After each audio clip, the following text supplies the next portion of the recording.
예, 경주포커스 독자 여러분 안녕하십니까. 2021년 9월 7일 화요일입니다. 화요일 현재 시각 6시 48분인데요. 오늘 라이브를 하지 않고 녹화로 진행을 한다는 점 먼저 말씀드리고 경주포커스 브리핑을 진행을 하겠습니다. 오늘 경주 뉴스 정리하고 또 함께 생각해 볼 뉴스들 같이 이야기하는 시간으로 진행을 합니다. 경주포커스 구독 좋아요 한 번씩 좀 꼭 좀 눌러주시면 고맙겠습니다.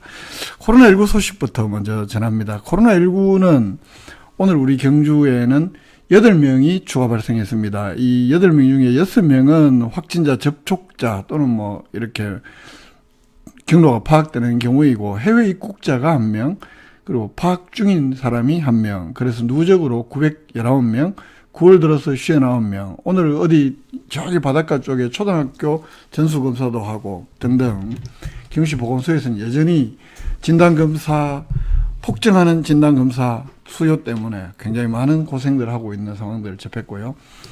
마찬가지로 이렇습니다. 어제 1085명이 진단검사를 받아서 우리 경주에 누적 검체자가 22만 6,311명을 돌파했고요. 접촉자 격리자는 어제 37명이 증가하면서 오전 10시 현재 격리 중인 시민이 750명, 우리 경주에서 격리되셨던 분이 누적 7,592명이나 됩니다.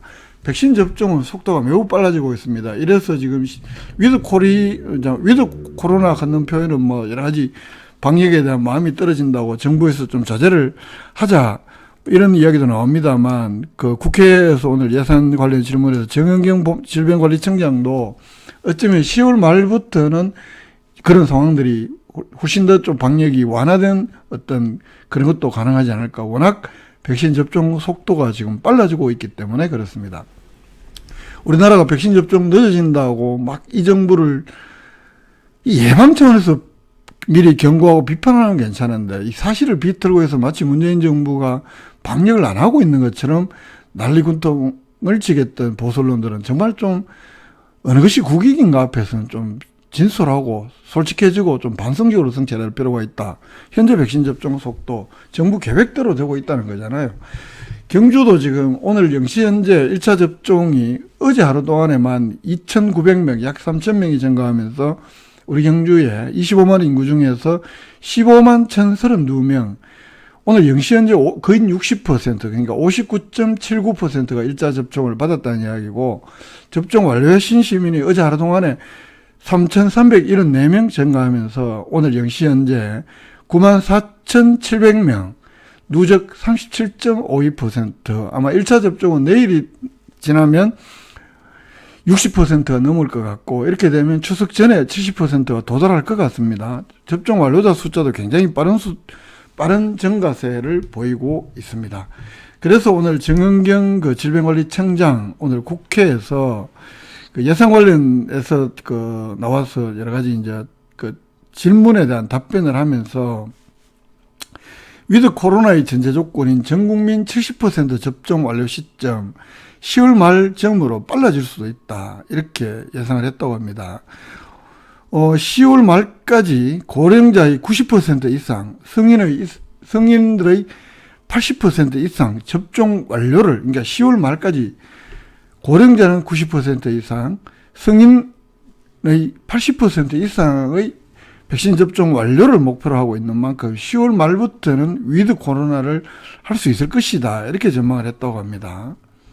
굉장히 이렇게 접종 속도가 빨라지고 있다는 건데, 당초에는 정부가 11월 초에 방역체계 전환 나설 계획이었는데, 현재처럼 백신 접종률이 워낙 속도가 지금 잘 나고 있기 때문에 오늘 오전 10시 30분 기준 백신 한 번이라도 맞은 우리나라 국민이 3천만 명을 넘어서요. 무려 3천만 명을 넘어서 3,087만 명, 오후까지 하면 3,100만 명이 넘었겠네요. 전 국민의 오늘 오전 10시 반에 전 국민의 60% 넘어섰다고 합니다.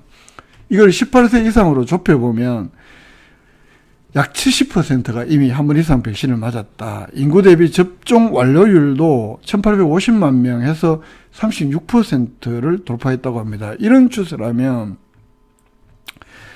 아까 예상했던 대로 10월 말까지 전 국민 80% 이상의 접종이 충분히 가능할 거다. 이런 예상들이 가능한 것 같습니다. 이렇기 때문에 정부도 백신 확보나 예방접종 속도에서 굉장히 자신감을 보이면서 10월 말쯤에는 좀 더 일상생활에 가까워지지 않겠느냐라는 전망 내놓고 있습니다. 오늘 우리 경주에서 가장 좀 큰 뉴스는 전국적으로 많이 이슈가 되고 했던 뉴스, 월성이 우리가 흔히 반월성이라고 했던 이 월성의 축조연대가 삼국사기라든가 삼국유사에는 서기 101년 정도로 이렇게 적고 그렇게 있었는데, 이번에 추가 발굴 조사를 통해서 국립경주문화재연구소가 지금 발굴 조사를 하고 있는데, 이걸 한 250년 정도 늦어야 된다. 그래서 한 서기 400년대 중반에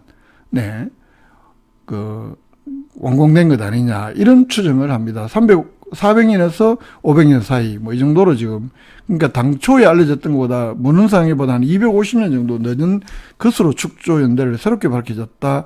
그리고 2017년에 남녀 이렇게 인골이 나와서 옛날에 성을 쌓을 때 사람을 제물로 바쳐서 이게 성이 좀 더 안전하고 단단하게 이렇게 하는 게 이른바 이제 인신공양 또는 인신공희라고 하는 이 의식이 실제로 행해졌을 거다. 여기에 2017년에 50대 남녀 인골이 발견된 데 이어서 이번에 추가 조사를 통해서 성인 여성 인골 한 구하고 동물뼈 등이 추가로 발견되어서 이 성벽을 쌓는 과정에서 사람이나 동물을 제물로 바쳤던 이런 인신공회의 그런 의식이 정황이 거듭 확인이 됐다고 합니다. 오늘 국립경주문화재연구소에서 이런 발굴 성과를 설명을 했는데요.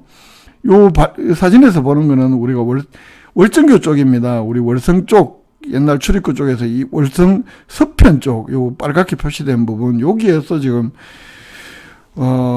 인신공회의 흔적이 키 135cm 가량의 여성으로 추정되는 인골이 추가로 이번에 확인이 됐다.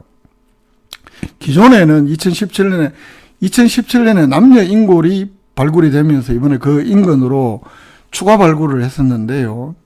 이번에는 키가 한 103, 그때 2017년에 여성의 키는 한 150cm 정도였다고 하는데, 이번에 발굴된 여성의 인골은 135cm, 매우 왜소하지요. 체격이 왜소하고, 대신에 목걸이도 나왔고, 팔찌도 나왔고, 옆에는 토기도 나왔고, 그래서 또 동물뼈도 이렇게 바로 근처에서 나왔는데, 주로 늑골 부위 위주로 선별해서 뼈가 이렇게 제물로 바치는 적들이 나왔습니다. 이런 인신공의는 월성 기초부 공사를 끝내고 본격적으로 성벽을 올리기 전에 그 밑에 성벽과 문 사이에 이렇게 견고하게 축조가 되기를 바라면서 사람의 시신, 이거는 이제 오늘 발굴 설명회에서 유튜브로 설명을 했는데 제가 질문도 하고 했었는데요.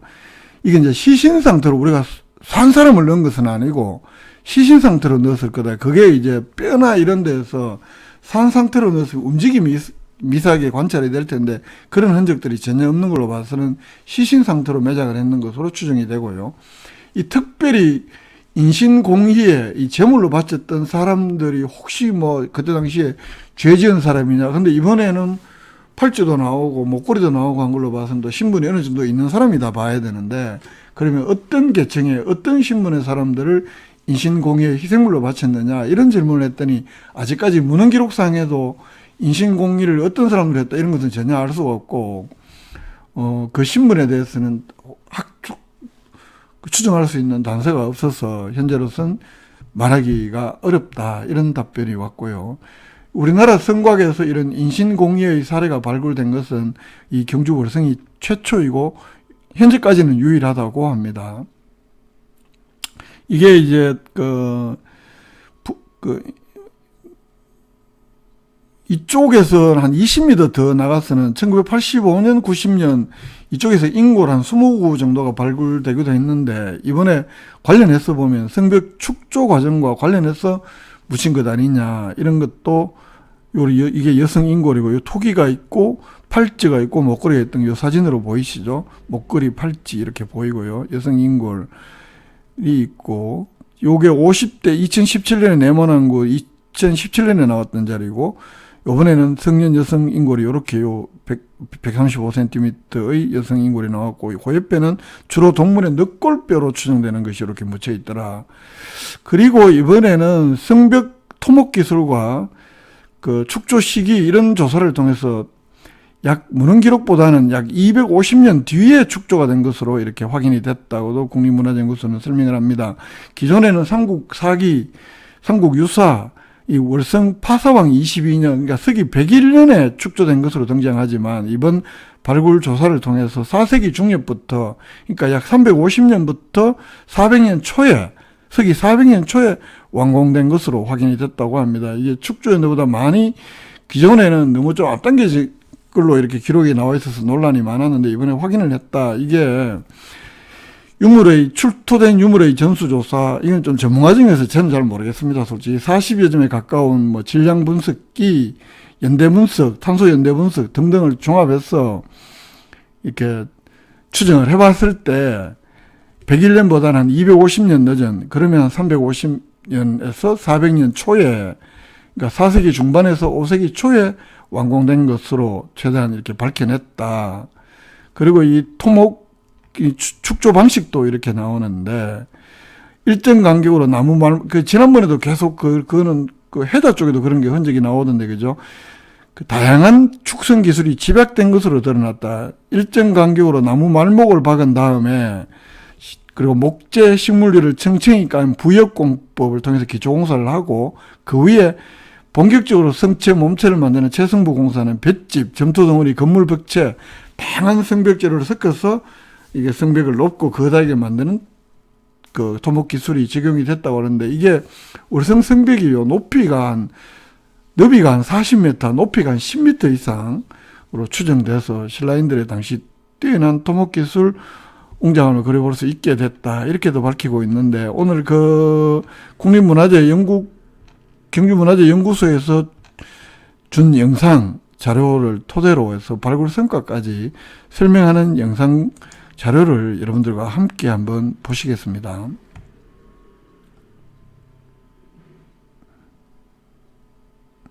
예.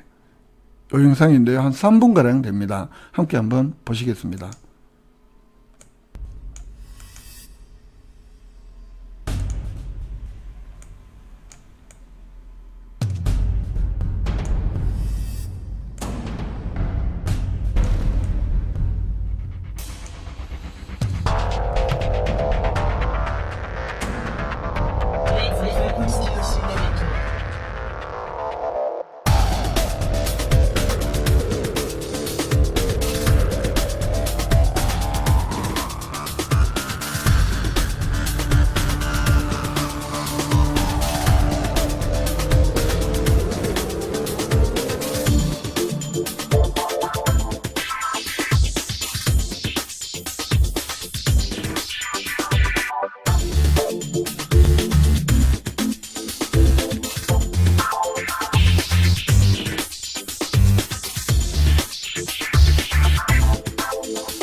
요게 이번에 확인된 여성의 인골입니다. 옆에 도자기도 있고요. 이번 월성 서성벽 조사 성과는 크게 두 가지 정도로 정리될 것 같습니다.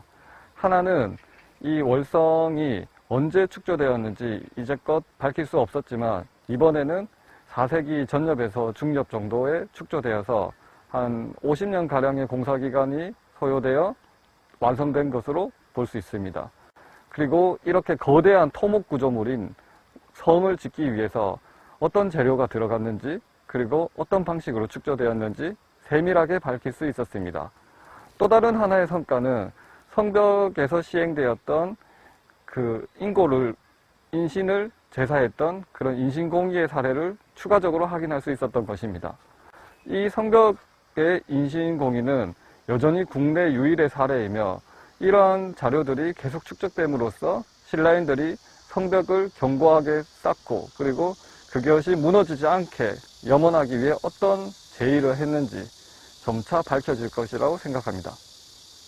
왕성 안에 왕궁이 있었던 만큼 월성의 그 축조 연대가 그동안 일단 논란이 되어 왔습니다. 기록에는 기원 후 2세기 초였는데 또 어떤 사람은 5세기 후반으로 보기도 하고 했는데 이번 발굴을 통해 가지고 대체적으로 아무리 늦어도 4세기 중엽경에 월성의 축조가 시작이 되어서 변화 과정을 겪는다 이걸 확인할 수 있는데 바로 4세기 중엽이라고 한다면 사로국을 중심으로 하는 주변 지역을 병합함으로써 신라국가가 탄생하는 그런 시기였습니다. 그 시기에 왕호를 마리간이라 하고 즉석 목각본이 경주군제 축조되는 시기와 맞물려서 나타나서 신라국가의 새로운 어떤 출범, 사로국으로부터 신라국가가 새로 출범하는 그런 모습을 보이는 양상을 월성의 축조와 변화 그대로 보여줘서 아마도 초기의 신라 국가사 이해에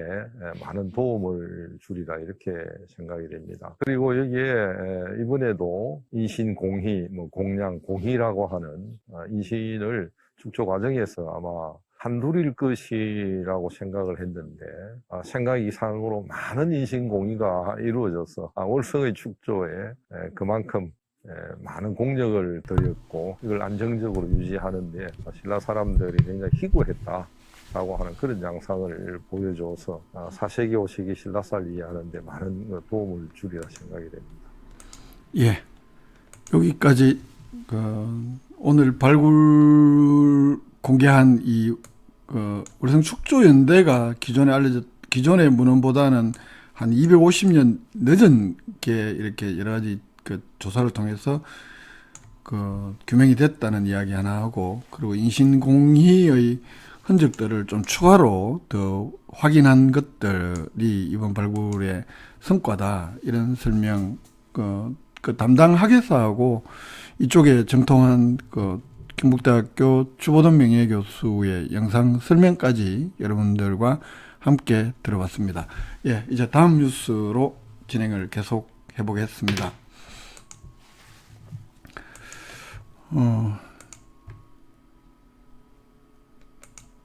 예.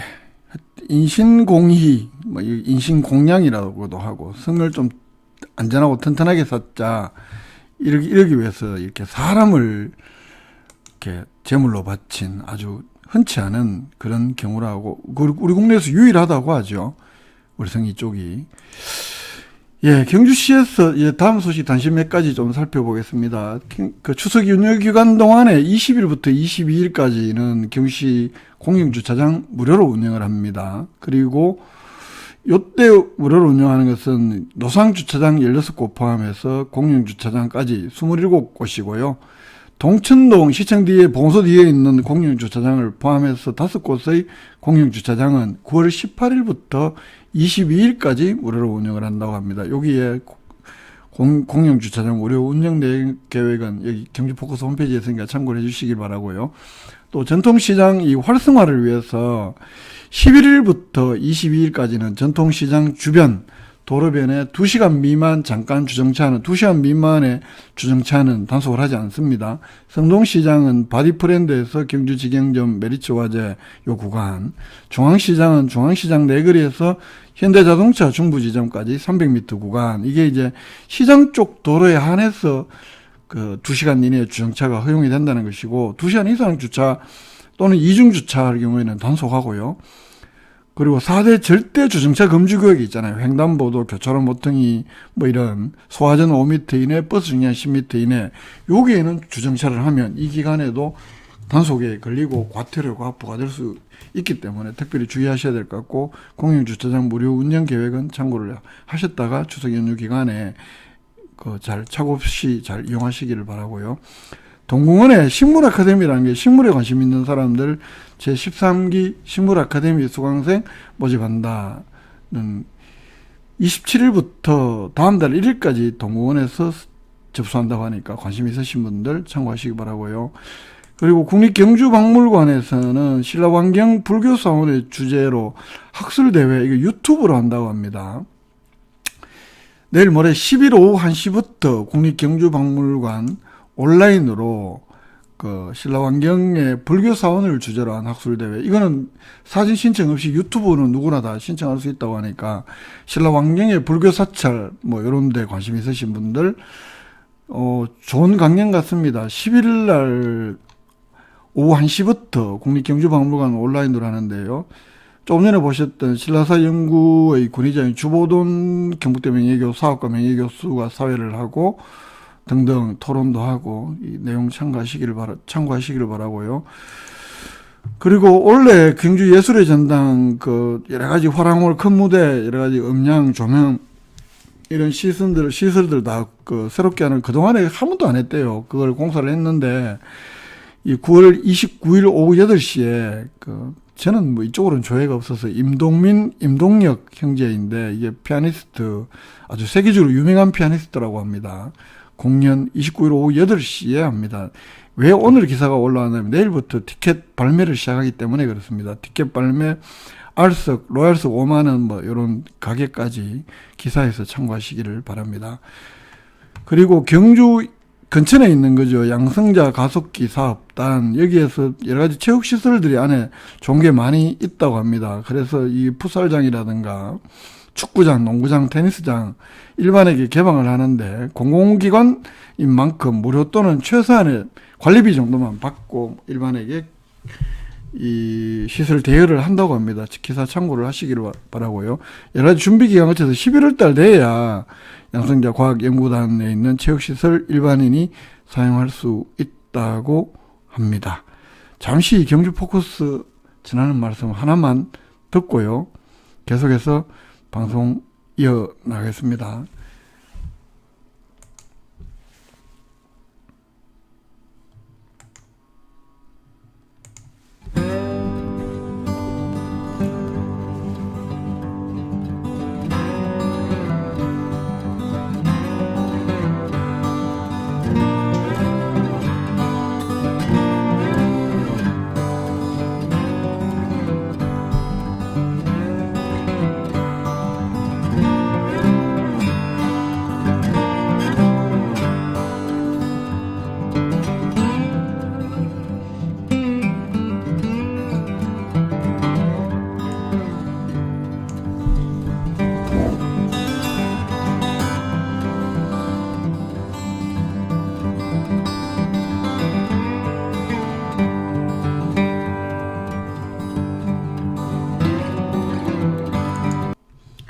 예, 오늘은 경주 밖 소식 하나 좀 계속 지금 제가 추미애 전 장관 추미애 전 법무장관 이야기를 하게 되는데요. 오늘 요게 지금 노컷뉴스 기사를 제가 여기 사진으로 이렇게 가져온 건데, 내 휴대폰, 내가 뭐 추미애 사단의 공작이라고? 그러면 내 휴대폰 공개할 테니 윤석열, 김웅, 그리고 한동훈 것도 까자. 이렇게 제안을 했습니다. 그러니까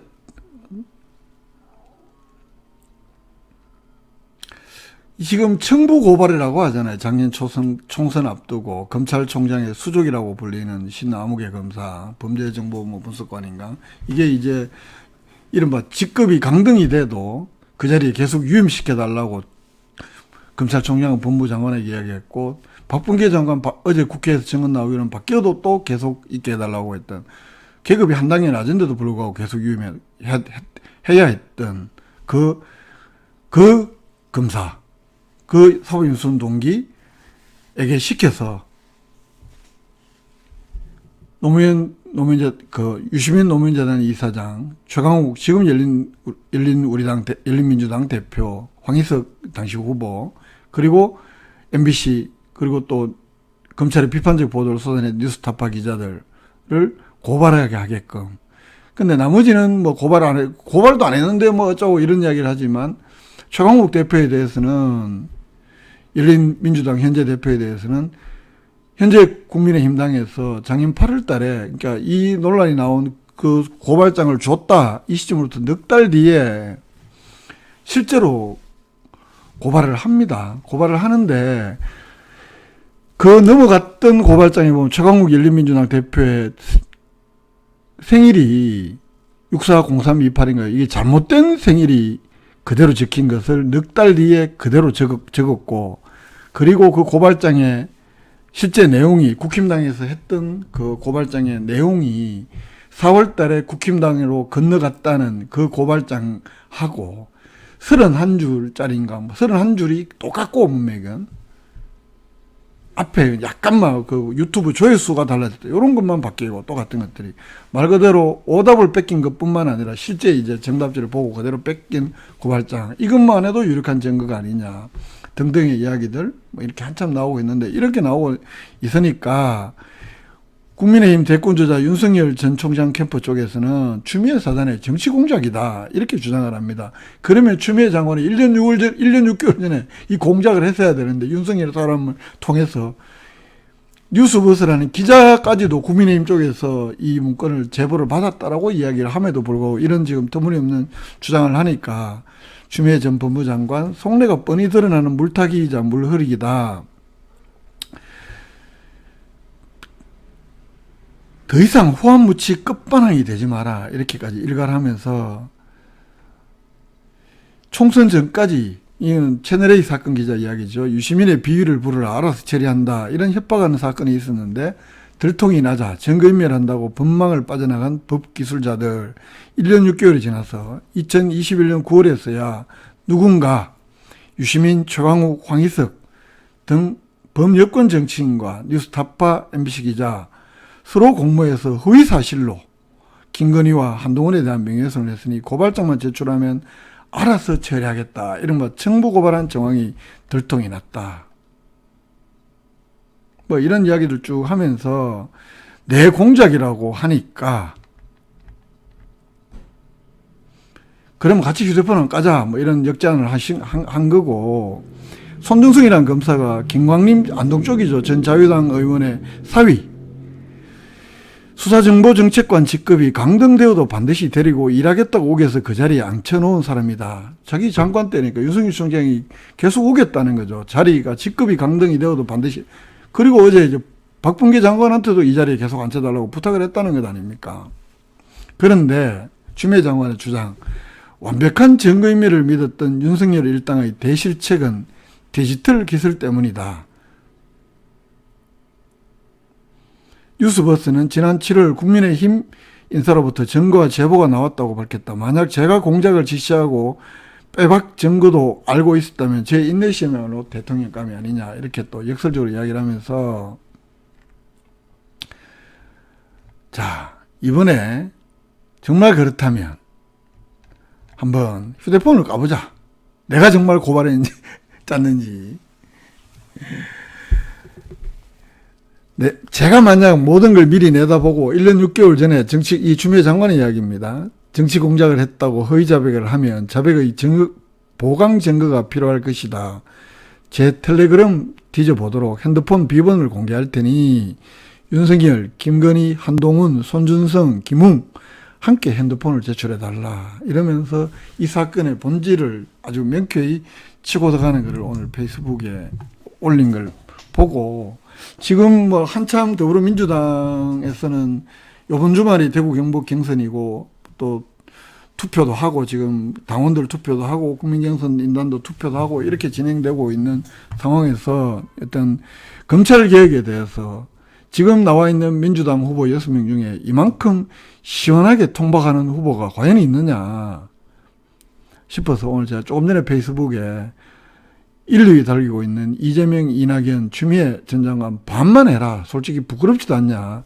이런 글을 뭐 올리기도 했습니다만 그렇게 해서 소개를 해드렸고요. 최근에 저는 그 한 가지만 좀 더 말씀드리고 싶은 게 최근에 그 지금 이제 민주당 경선이 막 진행이 되어 있고 이제 다음 달이면 국민의힘 경선도 진행이 되고 대선 후보 경선도 진행이 되고 할 텐데 이 민주당 쪽 일부 사람들의 행태들 참 이건 도대체 대선을 통해서 입신양명을 꾀하는 작태들 너무나 눈에 보입니다. 예컨대 각 당의 뭐 캠프들이 오고 지지자들 만나고 뭐 이런 것들 좋다고요. 그게 단순히 지지자들만 만나러 왔을까요? 그 지지자들 당원들만 만나러 왔을까요? 대통령 후보도 지금 당원들만으로 되는 건 아니잖아요. 국민경선 인단도 포함이 되고 그렇게 해야 되는 겁니다. 그렇게 일반 국민들의 당원들뿐만 아니라 일반 국민들의 실제 그 오픈 프라이머리이기 때문에 참여도 하고 모집도 하고 이렇게 하잖아요. 그런데 무슨 지지선언도 자기들만이 하는 것은 아닐 텐데 SNS에 알리면서 왜 언론사들에게는 이걸 알리지 않나요? 뭐 언론 알려봤자 그다지 뭐 효과가 없다고 판단할 수도 있는데요. 결국 끼리끼리 SNS라는 것은 굉장히 물론 많은 분들이 볼 수 있지만 지극히 자기들하고 관계를 맺고 있는 사람들만 볼 수밖에 없잖아요.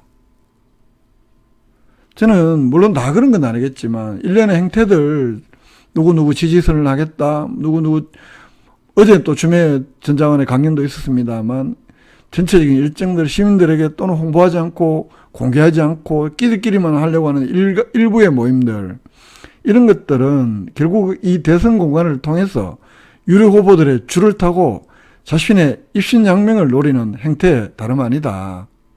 이미 민주정부가 3기로 내려오면서 DJ 때는 그렇다 치고요. 이쪽은 워낙 뭐 인맥이 없었다고 보고 노무현 정권 대통령 탄생 그리고 이번 문재인 정권의 탄생 결국 선거판에 제대로 줄만 타면 뭔가 해먹더라. 이런 것들 잘못된 학습 효과가 너무 있는 것 아닌가요? 시민들과 국민들과 함께 하지 않으면 본인이 원하는 후보 되지도 않을 뿐더러 이제 다음의 정부는 분명히 달라져야죠. 그런 식. 제발 좀 시민들과 함께 국민들과 함께 제대로 본인을 위해서든 본인이 지지하는 후보를 위해서든 좀 열어놓고 끼리끼리 자기 만족하자는 모임이 아니잖아요. 그렇게 해서 대통령이 된답니까?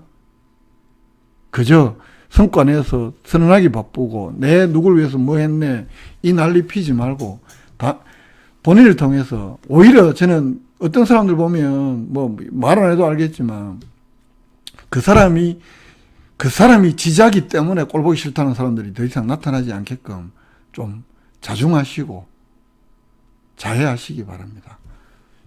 무엇을 위해서 하는가? 개인의 영달을 위해서? 그랬어야 어디 3기 민주정부 수립할 수 있을까요? 제발 정신들 국민의힘도 그렇게는 하지 않습니다.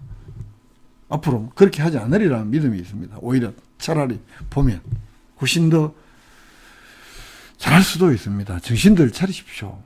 민주정부 수립하겠다고 특히 누구누구 캠프에 뭐 하겠다는 사람들 제대로 좀 하십시오. 하려면 오늘 그 말씀 끝으로 2021년 9월 7일 경주포커스 브리핑은 여기서 모두 줄이겠습니다. 저는 경주포커스 김종덕 기자였습니다. 내일 다시 찾아뵙겠습니다. 고맙습니다.